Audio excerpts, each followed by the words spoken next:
Hey guys, Amy and Loie here. We're actually sitting in a sauna, so forgive us if there's like sweat coming down our faces. We thought it would be this awesome little sound booth kind of thing for us to do this in, and it's pretty hot. We're here to give you your playful experiment for the week.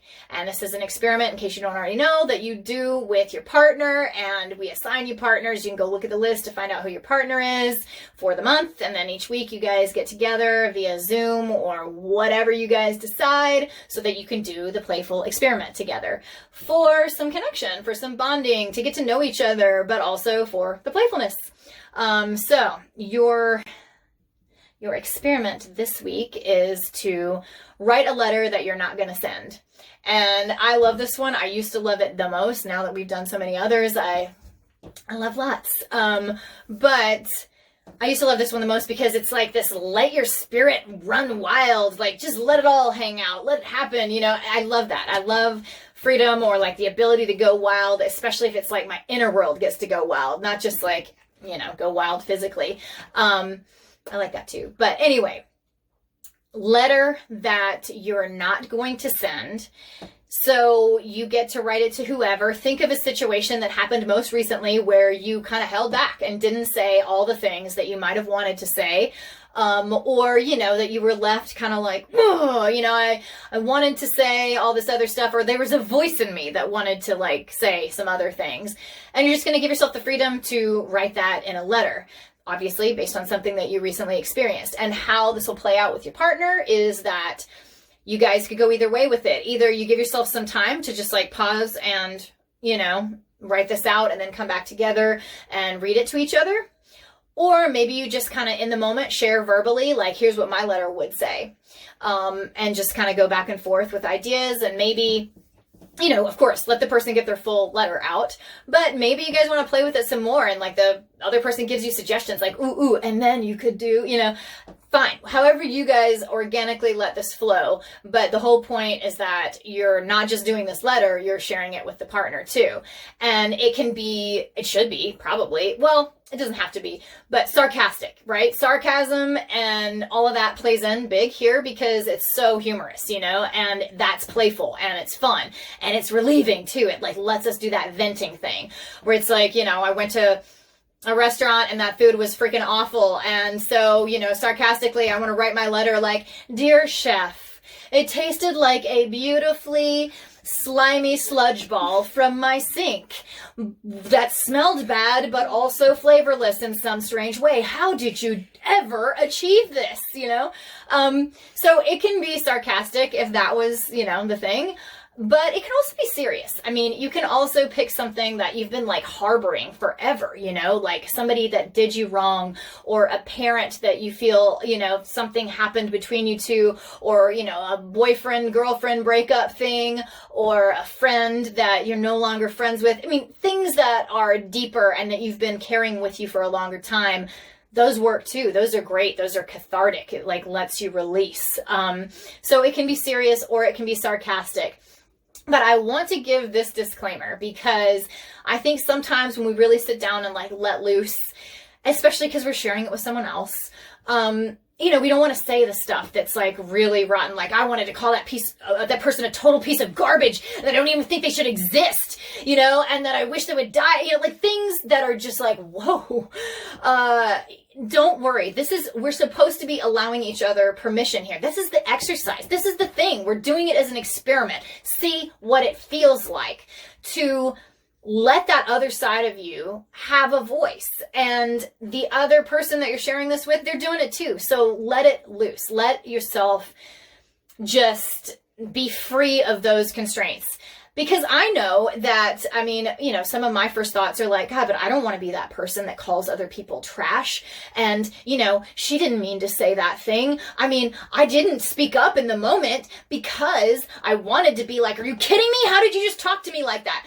But I didn't, because I know that she didn't mean it and that she was just kind of frustrated and whatever. And those things are good. So like, I'm saying that is amazing that you're mature enough to know that you don't want to be that kind of person, and that you have the wherewithal to like stop yourself from saying something horrible, like somebody's a piece of garbage, or, something to someone that doesn't mean it. It's awesome that you can zoom out and see the bigger picture and realize, like, I get her world. I understand she's frustrated. I have enough empathy to realize that, like, she doesn't mean it.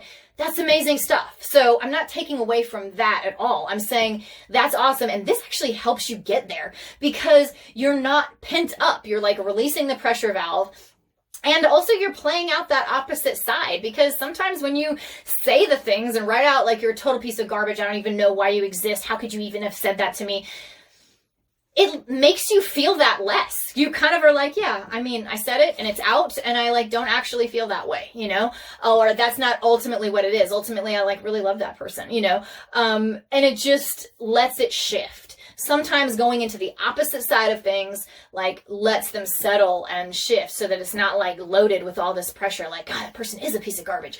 So anyway, don't be worried that if you write a scathing letter, or if you're really, saying rotten stuff, that means you're a bad person. It doesn't. We're doing this as an exercise of almost like opposites, where, I mean, really, playfulness is that, where you take something and you flip it. You flip it all the way around. You say the thing that you chose not to say.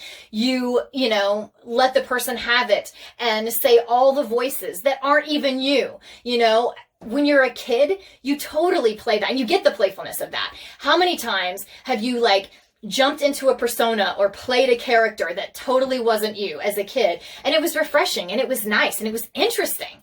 There was interesting stuff to discover in there, to be that character that's obviously not you, and to just put on a different persona for a while. And so, yeah, you can find the interest. And it also brings you something. It kind of brings you perspective. I've heard people kind of say, like, ooh, that will just take me away from myself. I'm going to be me, and I'm going to be, like, nice, and I'm not going to say the other stuff because, I don't want it to take me away from who I really am. In a way, I have to say, I mean, see what you think, but I think it brings you closer to who you really are, to let your all the parts of you have a voice, like to let your full self come forward and to own it. Like, yeah, man, there's a part of me that wanted to be like, I can't believe you just talked to me that way, or, whatever, like, you're a disgusting human being right now. I mean, there's totally a part that wants to say that, and wants to say that food was awful. Like, that food was awful. I can't even believe that I paid money for that food. It was awful. And so letting that whole part of yourself have a voice, but also you will see there's like some interesting reflection or insights in trying on that different character for a minute, stepping in to that other character that you decided consciously not to be, but stepping all the way in. Just play it. Play the bad guy, play that character and see what it feels like. There will be some insights into who you actually really do want to be. It'll get you closer to yourself, because when you feel the opposite or see what you're not, it lets you know what you are, and when you step in and really try on for size what you're not, like, it lets you know who you are. And there also might be plenty of it that is you. Like, yeah, that's part of me. I get frustrated. I'm a grumpy unicorn. we call ourselves grumpy unicorns because I'm grumpy, and I own it. Like, yeah, I get grumpy, and like, it's enjoyable for me to just let myself be grumpy sometimes. Or you might see like, ooh, that's not me. Or you might see like, that thing that I held back. Like, there's a solid part of that I really could say. Like, once you let all that pressure off and like say the like, you disgusting human being, you might start getting into the rest of it, and the rest of it might be stuff that you really could say. Like, you didn't listen to what I had to say, and I really need you to hear me, and I don't understand our relationship. It's shifting, and why is it shifting? Those might be things that you legitimately can say, like, not a big deal, but you didn't even get to those things or discover those things until you let the valve off and you just like went for it. So anyways, I think that the more freedom you give yourself and the more of a playful pretense that you can approach this with, the better, and that it does have this effect of actually making you more clear about you, not feeling like less of you for doing it, And so anyway, don't worry that even in the case of the other person, you can like reassure each other. I will not think less of you, or I will not like label you according to what you say, because that's what we're doing here. Like, I'm going to hear more about you and see when you listen to the other person how much you do see. You don't see them as like rotten. You like actually see deeper into them. Like, yeah, man, like look at all that needed to like come out, and that, you know, and like we're giving each other that freedom and that like special intimacy of like witnessing that stuff that we usually hold back, all of us. So see how you guys like it.